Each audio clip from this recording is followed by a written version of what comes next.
Este ex-professor admite ter feito sexo com um aluno de 11 anos. Allie Bardfield inicialmente se declarou inocente das acusações chocantes no ano passado, mas agora ela está admitindo que fez isso. E tem mais! Vou mostrar como essa mulher de 30 anos culpou o menino de 11 pelo caso. Falei com o advogado da família da vítima sobre possíveis próximos passos e se há suspeita de mais vítimas. Eles querem que outras famílias e crianças que possam ter sido vítimas dessa mulher se sintam seguras para denunciar, mostrando que é possível responsabilizar o distrito escolar. Estamos no caso da Law and Crime Network. Sou Chris Stewart.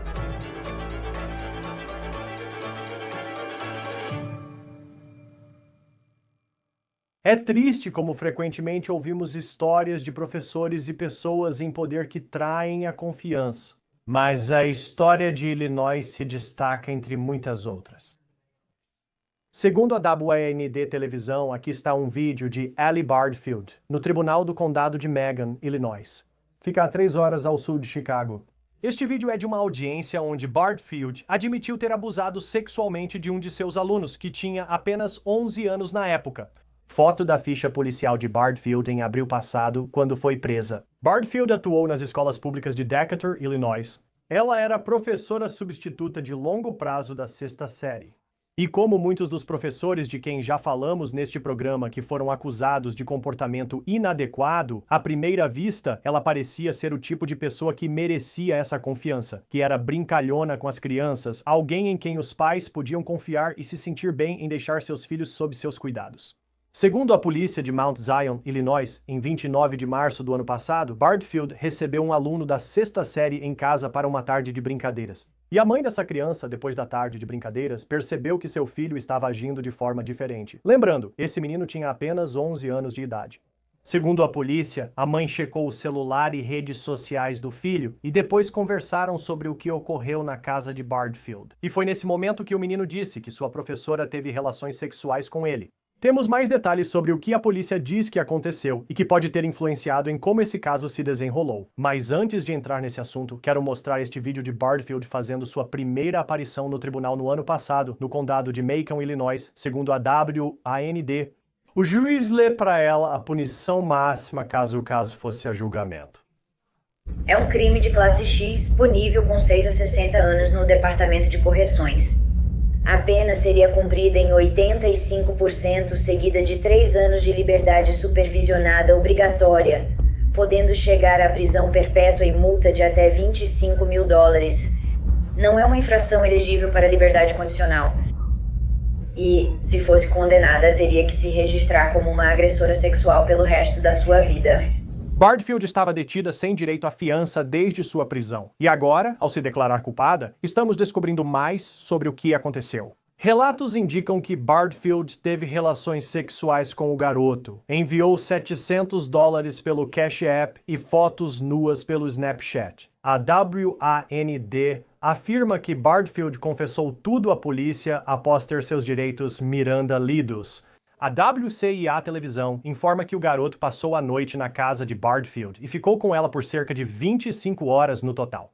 A polícia informou que, após o garoto ir à delegacia relatar o caso Bardfield, foi feito um plano para ele conversar com a ex-professora por mensagens, ligações e FaceTime com policiais e sua mãe acompanhando. Afirmam que Bardfield mencionou anticoncepcional e gravidez nessas conversas. Bardfield pediu ao garoto que apagasse as mensagens e depois ligaram por telefone. Novamente, a polícia está observando tudo isso enquanto acontece. E durante essa ligação, Bardfield disse ao garoto que ela não podia engravidar. Essa conversa, vou lembrar mais uma vez, é entre uma mulher na casa dos 30 anos e um garoto que tinha apenas 11 anos de idade. Bardfield disse sentir muita falta do garoto. Em 3 de abril, a polícia o prendeu. E o que tornou essa história ainda mais chocante de certa forma foi o que ela disse durante uma entrevista com a polícia, porque nessa entrevista ela colocou a culpa no garoto de 11 anos, dizendo que foi ele quem tomou a iniciativa com ela. As escolas públicas de Decatur demitiram Barfield após sua prisão, mas um advogado da família da vítima entrou com este processo, alegando que o que aconteceu com a vítima nesta história não foi um incidente isolado, acusando o distrito de falta de supervisão que levou ao abuso e de não exigir que os funcionários completassem o treinamento obrigatório do Estado sobre abuso físico, agressão sexual, má conduta e aliciamento. Falei com o advogado Assim Cunningham, do escritório Cunningham Lopes, de Chicago, que entrou com o processo hoje. Assim, qual é a reação da família ao acordo judicial neste caso? Tem sido uma longa jornada para a família. Depois de como tudo começou, foi explosivo e chocante. E ver isso, sabe, quase chegando ao fim, foi um grande alívio para a família, porque sempre que você volta ao tribunal para ver o que está acontecendo, são muitas emoções. Eles têm pressa, mas depois esperam, o que é difícil. Acho que sim. O que eles pensam do acordo? Sei que o professor pode pegar cerca de 40 anos. A sentença ainda precisa ser dada, mas que punição eles estão buscando nesse caso? É difícil dizer quando se fala em punição, porque, sabe, para a família da vítima, a punição não devolve a inocência da vítima, sabe? Ela só pune a pessoa que fez algo errado. O que eles realmente, o que eles realmente querem que aconteça é que outras crianças e outras famílias que possam ter sido vítimas dos atos dessa mulher se sintam confiantes de que, se denunciarem, nós podemos, sabe, responsabilizar o distrito escolar pela falta de supervisão que permitiu que a senhora Bardfield cometesse esses atos. Que ação você espera que ela tome contra o distrito escolar? Atualmente está pendente no Distrito Central de Illinois uma ação contra o distrito escolar por não supervisionar adequadamente seus funcionários e por não cumprir certas leis que exigem treinamento sobre assédio sexual para todos os funcionários, incluindo professores substitutos. Pelo que entendi, ela era professora substituta por um longo período. Pelo que você entende, existe alguma diferença entre o tipo de verificação de antecedentes que um professor efetivo, alguém que já está lá há muito tempo, e um professor substituto precisam passar no distrito escolar? Segundo a lei, as verificações de antecedentes exigidas não mudam. Existem, é claro, credenciais diferentes exigidas para se tornar um professor efetivo, de longo prazo, em comparação com um substituto. No que é exigido para entrar na educação, não há diferença substancial entre ser substituto ou empregado em tempo integral.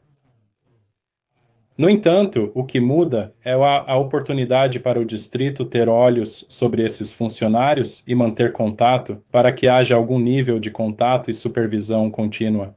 E é isso que gostaríamos de explorar mais com este processo. O que a família espera ao se preparar para uma possível declaração de impacto da vítima na sentença e quem pode falar na audiência? Então, os pais pretendem falar como vítimas para fazer uma declaração de impacto da vítima, com certeza, e talvez alguns outros membros da família estendida.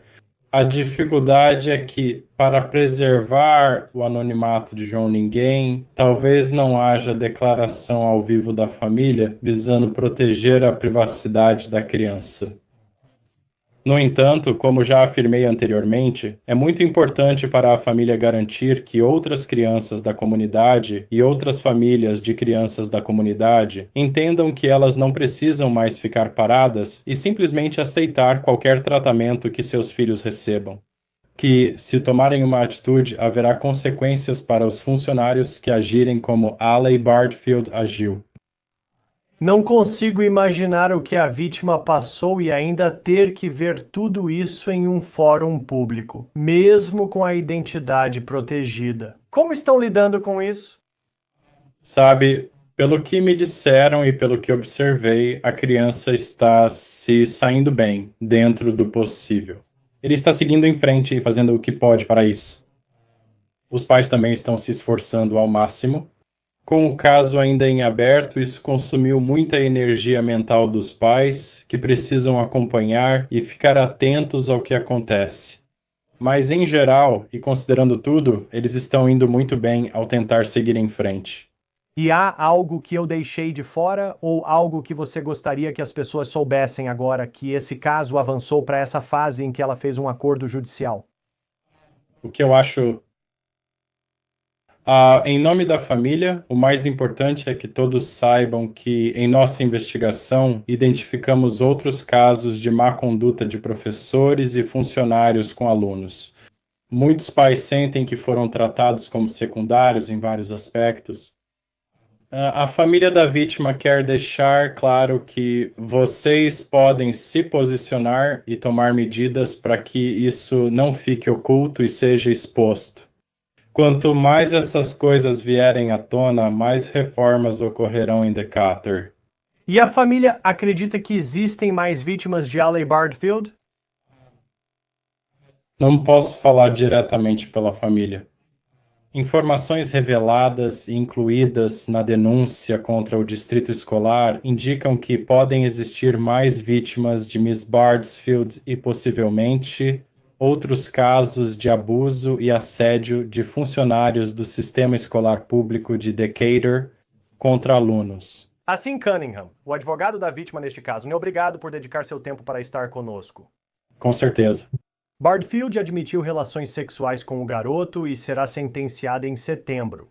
Agora, você deve se lembrar que, na primeira audiência, o juiz disse que a sentença máxima poderia chegar a 60 anos de prisão. Como parte desse acordo judicial, o Estado agora está pedindo para que a pena máxima seja de 40 anos de prisão. Juntando-se a nós agora está Patrick Bravenzal, um advogado de julgamento de Illinois. Obrigado por estar conosco no Law and Crime. Esses casos são difíceis de discutir. E neste caso, a vítima é tão jovem, apenas 11 anos de idade.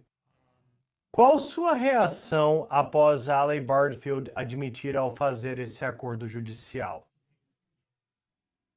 Bem, primeiro, Chris, obrigado por me receber. Fico feliz em vir aqui e falar sobre esse caso, como você disse, uma situação terrível, uma circunstância horrível para a família desse jovem e para ele, um horror. Sei que sabemos pouco sobre a vítima. Acho terrível que um adulto de confiança se aproveite de alguém tão jovem e inocente. Qualquer pessoa que ouve uma história assim sente o mesmo. E então, só a ideia de que isso acontece com muita frequência em escolas ou comunidades, que esse tipo de coisa parece surgir mais vezes do que qualquer um gostaria de ouvir. Sim, acontece muito. Nesse caso, ela faz um acordo judicial. Na primeira audiência, sei que o juiz afirmou que ela poderia pegar até 60 anos de prisão com esse acordo, e ainda não foi sentenciada. Os promotores devem pedir cerca de 40 anos. O que acha dos promotores optarem por um acordo de confissão nesse caso? Então, antes de tudo, esse tipo de crime, quando estamos falando de uma vítima tão jovem com menos de 13 anos, e uma situação tão terrível de atividade sexual, o legislativo de Illinois corretamente tornou as penas muito severas. Então, isso é um crime de classe X em Illinois, que é um crime não passível de liberdade condicional. Ou seja, você tem que ir para a prisão se for considerado culpado ou se declarar culpado. Na verdade, há um período extra incluído no tempo de prisão. Um crime, classe X em Illinois, prevê de 6 a 30 anos sem condicional. Neste caso, vai de 6 a 60 anos. E sabe, de forma apropriada, considerando vítimas tão vulneráveis e... conduta como a que foi descrita aqui, que é tão terrível. Então, os promotores, quando analisam casos como este, obviamente, precisam levar isso a sério para proteger a comunidade e fazer justiça à vítima. Por isso, serão rigorosos ao conduzir a acusação, buscando provar a culpa e uma punição justa para proteger a comunidade e fazer justiça à vítima. 40 anos é muito tempo. Acho que isso é o limite máximo que o promotor comunicou ao juiz, que ele poderia ou permitiria que o juiz aplicasse como sentença aqui. Acho que o acordo que foi firmado é limitado. É um acordo de confissão de culpa por agressão sexual predatória contra a criança, crime classe X, sem liberdade condicional, em troca da retirada da acusação de aliciamento classe 4. Mas o que essa pessoa vai receber como sentença, no final das contas, será o resultado do que nessa situação em Illinois chamamos de confissão cega, ou seja, o réu se declarou culpado às cegas, sem saber, sem nenhum acordo com o promotor, sobre qual será a sentença, pedindo ao juiz que exerça ou imponha alguma leniência, e o Estado, por outro lado, pedindo uma pena severa de até 40 anos. Então, uma conduta muito apropriada por parte do promotor neste caso, dadas as circunstâncias do que foi admitido, do que a investigação revelou que ela fez, tanto por meio de explorar uma pessoa tão jovem pagando a ela. Todas essas são circunstâncias realmente agravantes, que são apropriadas para serem perseguidas de forma agressiva. Parecia que, caso isso fosse a julgamento, os promotores teriam um caso forte. Houve um relato de que ela admitiu ter atividade sexual com essa criança muito jovem após ela ser informada sobre seus direitos, Miranda. Por que aceitar um acordo judicial? Quais os benefícios de um acordo judicial se, para quem observa, parece que você já tem a condenação garantida e poderá responsabilizá-la totalmente pela lei? Quais benefícios motivam um promotor a aceitar um acordo judicial, até mesmo um acordo às cegas? Para proteger vítima e família.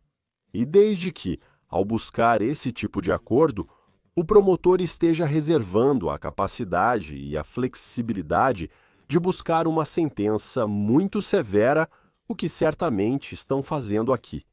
Mas sempre que você pode poupar a vítima do trauma e do terror de ter que subir ao banco das testemunhas, imagine uma criança de 11 anos tendo que testemunhar sobre essas circunstâncias, porque a criança de 11 anos teria que fazer isso. Seria realmente uma retraumatização para essa jovem vítima ter que passar por esse tipo de experiência, se o réu estiver disposto a se declarar culpado, o que obviamente é o caso aqui. E como você disse, certamente porque havia uma evidência tão forte de culpa que você aceita essa vitória, por falta de uma palavra melhor, do ponto de vista do promotor, para poupar a vítima do incômodo, do terror e do trauma de ter que passar por esse tipo de experiência realmente horrível. Concordo, fazer uma criança de 11 anos falar sobre isso em tribunal seria muito difícil. Então agora, enquanto ela aguarda qual será a sua sentença, o que passa pela cabeça do juiz ao tomar a decisão de quanto tempo ela ficará na prisão? O processo em Illinois inicia com o Departamento de Condicional do Condado de Sangamon fazendo uma investigação de antecedentes da ré. Eles conversarão com ela e com as vítimas. As vítimas têm a oportunidade de preparar a jovem, assim como os membros da família, para preparar uma declaração de impacto da vítima para apresentar ao juiz. E assim, é apresentado ao juiz um quadro amplo e detalhado dos antecedentes do réu para qualquer coisa que possa ser apresentada pelo advogado do réu em atenuação para reduzir a punição, assim como para desenvolver o quadro do que pode ser agravante em termos do impacto sobre a vítima, a vulnerabilidade da vítima, a confiança que esse professor de meio período havia violado tanto dentro da comunidade quanto para essa jovem e sua família. E assim, o juiz terá todas essas informações em um relatório pré-sentença, assim como o que o promotor, o advogado de acusação, irá apresentar ao juiz na audiência de sentença. Em Illinois, o processo é direto, mas em 2 etapas. O promotor apresenta o seu caso sobre o que é agravante, e existem fatores legais que o promotor irá apontar como agravantes e por que o tribunal deve considerar uma sentença severa. E então, por outro lado, a defesa terá a oportunidade de apresentar provas em favor da mitigação e fatores legais que possam ser considerados atenuantes, pedindo ao tribunal que leve essas questões em consideração ao oferecer alguma clemência ou misericórdia na sentença. E assim, o juiz realmente tem uma visão muito bem desenvolvida e detalhada de todas essas questões quando toma uma decisão sobre o que a justiça exige como tempo apropriado de encarceramento. Ela tem cerca de 30 anos. Suponha que receba 40 anos de prisão. Ela estaria na casa dos 70 anos. Então ela estaria, você sabe, chegando, você sabe, certamente na terceira idade quando saísse. Qual seria a probabilidade de ela ser considerada uma agressora sexual pelo resto da vida, caso algum dia saia da prisão? Condenação por agressão sexual predatória contra a criança exige registro vitalício, sem possibilidade de remoção. Crimes sexuais leves têm prazos menores, mas aqui o registro é vitalício.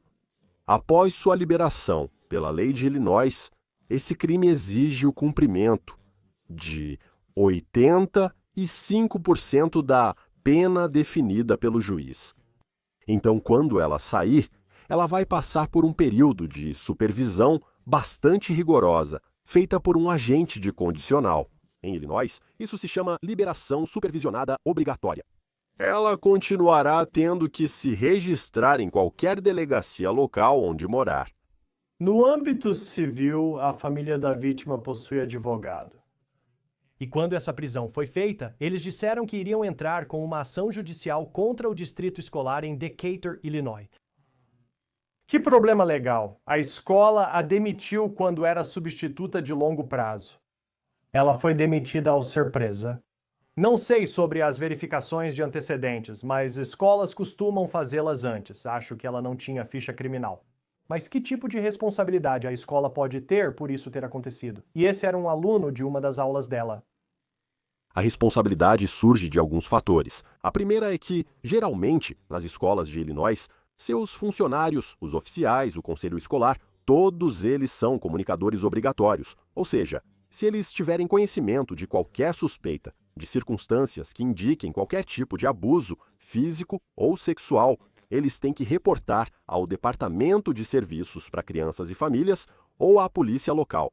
E, portanto, a falha em cumprir essa obrigação, de modo geral, como educadores responsáveis pelo cuidado das crianças sob sua custódia e como membros da comunidade, já que todos devemos zelar pelas crianças e pelo bem-estar delas, a falha em reconhecer ou perceber os sinais de alerta que estão diante deles pode expor o distrito escolar e os funcionários ou funcionários específicos à responsabilidade.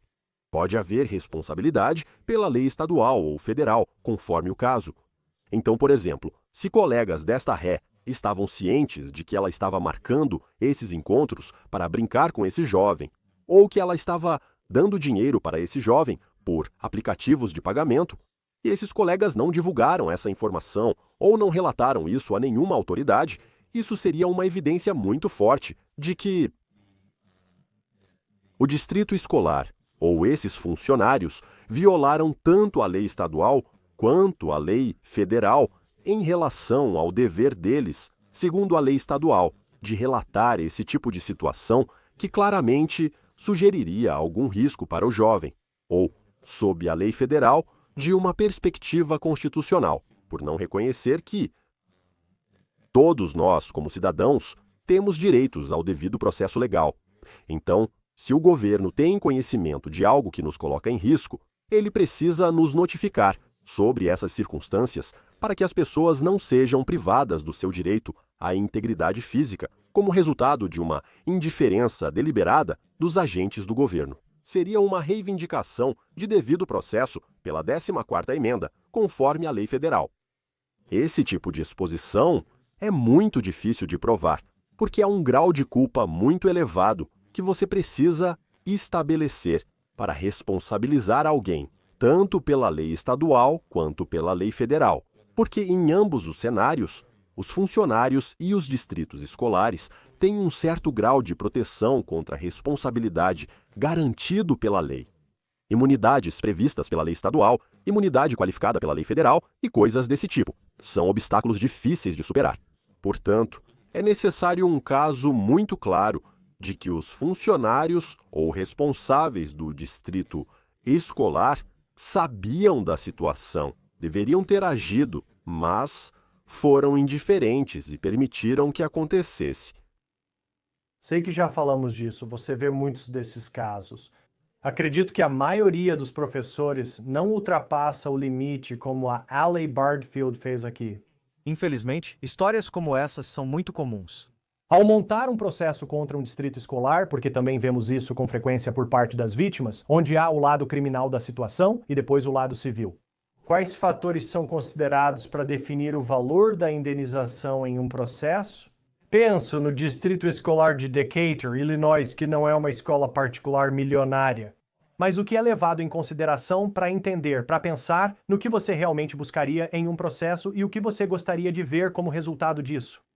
Na minha experiência e em estudos, dois fatores principais influenciam o que os jurados consideram ao decidir a indenização às vítimas. E o primeiro e mais direto fator é a quantidade de dano que foi causado. Então, será uma análise bem detalhada do impacto psicológico e emocional para esse jovem e sua vida, além das vulnerabilidades que foram expostas por esse adulto em quem se confiava. Porque o dano de um adulto ao trair a confiança de uma criança é permanente. Esse tipo de coisa acompanha as vítimas para sempre. Elas acham muito difícil superar. A vulnerabilidade e o ataque à sua psique. Em quem confiar após ser violada por um professor. Isso é algo que as vítimas desse tipo de ato carregam para a vida toda. Então, o dano causado ao jovem vai ser o principal fator. Mas, em segundo lugar, muitas vezes os jurados levam em consideração as circunstâncias agravantes sob as quais o dano foi permitido acontecer. Porque se você está processando o distrito escolar, obviamente você não está processando o distrito escolar porque foram eles que agrediram sexualmente ou violaram essa pessoa. É porque eles permitiram que isso acontecesse. Então, o quão grave foi a indiferença deles, o quão grave foi a conduta deles ao permitir que isso acontecesse, quais foram os fatos que eram sinais de alerta que eles deveriam ter percebido e agido, ou que eles perceberam e não agiram, isso realmente despertaria indignação em um júri que ouvisse a história do que aconteceu com esse jovem. Então, ao analisar um caso como esse, juízes, jurados, advogados, todos focam nessas duas coisas principais, porque são realmente essas questões que a sociedade precisa enfrentar. É para compensar a vítima e lidar com a má conduta de indivíduos que estavam, de forma grave, negligenciando o que deveriam estar fazendo. Por isso, acredito que essas questões serão analisadas nesse caso. Sim, com o acordo judicial em andamento, vamos aguardar a sentença e depois a parte civil, para ver como será. Patrick Provenzale, obrigado por estar conosco, advogado de Illinois. É ótimo tê-lo no Law and Crime. Agradecemos. Prazer, Chris. Obrigado.